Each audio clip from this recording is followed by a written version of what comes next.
তো বলছে যারা পাপে ঘুমিয়ে আছে, যারা পাপে পড়ে আছে, তাদেরকে হুঙ্কার দিচ্ছে যে তোমরা পাপ থেকে উঠো, পাপ থেকে বেরিয়ে আসো, পবিত্রতায় সত্যতায় ফিরে আসো।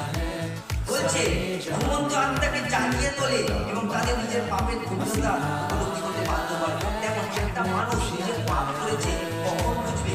পাপে ঘুমিয়ে থাকলে বুঝবে না, যখন পাপ থেকে জেগে উঠবে তখনই বুঝবে যে আমার এই কাজটা পাপ, আমার এই কথাটা পাপ, আমার এই চাল চলনটা পাপ, তখনই বুঝতে পারবে। যদি একটা মানুষ যদি আত্মায় যদি ঘুমিয়ে থাকে, পাপে যদি ঘুমিয়ে থাকে, তাকে হাজার বার তুমি বাক্য দ্বারা বললে, হাজার দ্বারা তুমি সাইডে গিয়ে গিয়ে বললে, হাজার দ্বারা তুমি তাকে জল মিষ্টি বাক্য দিয়ে তুমি বোঝালে, সে কখনোই বুঝবে না। বাইরে কোনো ফালতু জ্ঞান দিচ্ছে। হালেলুয়া।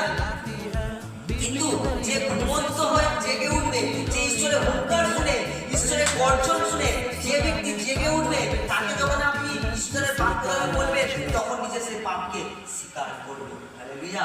কেন ঘুম থেকে উঠতে বলছে? কেন আত্মারা ঘুমিয়ে থাকতে না বলছে?